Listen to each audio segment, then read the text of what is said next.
You know that person who never misses a workout, never skips a morning, never just takes one day off and then spirals? That level of consistency isn't luck. It's a system. And today, I'm going to show you the scariest level of discipline you've ever seen. It's called the Gyōji System, a term from Zen meaning practice without gaps. Here's how it works and how you can apply it. 1. Full-time discipline, not part-time effort. In Gyōji, practice doesn't live only in the gym or during motivation hours. It lives in everything: walking, eating, working, recovering. Everyday actions become the arena of discipline. You're not just training when you feel like it, you're living the training.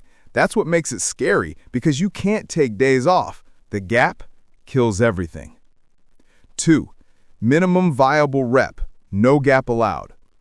The heart of the system, you define the minimum viable rep for your discipline. For example, wake up at 5:30 a.m., do 5 push-ups, journal for 5 minutes, and you never miss it. On your hardest days, you still show up, because one missed day equals gap equals system reset. This is the difference between I'll train when I feel good and I'll train because this is who I am. And once you show up, even minimally, momentum builds. Without the gap, you keep the identity alive. 3. Identity and public declaration. You can't just say, I want discipline. In Gyōji, you declare it. I am someone who shows up, or I am someone who does the work. Use social accountability or daily check-ins. When you publicly commit, you anchor your identity, and that identity protects you when willpower fades. Because on day 12, when your old self is begging you to quit, your declared self says, no, that's not me. 4. Environmental engineering plus sacrifice. You build your environment to support the system.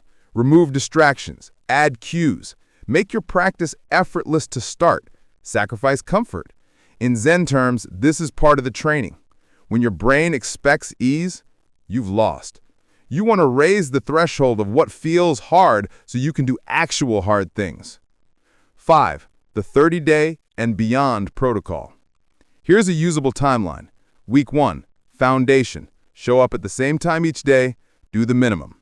Week 2, consistency. Keep the streak, no days off. Week 3, integration. Raise the minimum, increase intensity. Week 4 and beyond, you stop thinking about it. You become the person. At 30 days, you're not just doing a habit. You're someone who never misses. And the scariest part? You don't need perfect days. You just need 0 gaps. 6. How to use it today. Pick one area: morning routine, study, training, or recovery. Define your MVR. Publicly declare it, or to one accountability partner. Engineer your environment. Start now. Don't wait for motivation. Track your streak. Protect it. One day off equals system reset. 7. Why this level of discipline works? Because you train your neural net with example after example of I show up. Your brain starts to believe you are the person who shows up. Willpower becomes amplification, not the main engine. When you apply Gyōji, you stop relying on feeling like it. Final warning and challenge. Here's the scary truth. If you don't build this system, you will be at the mercy of motivation, mood, and external circumstances. That means high peaks and deeper crashes. But if you build it, if you live it, you create a fortress of consistency. So here's your challenge. For the next 30 days, apply a Gyōji rule to one part of your life. 0 gaps, no excuses. Because the scariest level of discipline is the one you never turn off. Are you ready to never miss again? Subscribe to the channel for more self-improvement videos.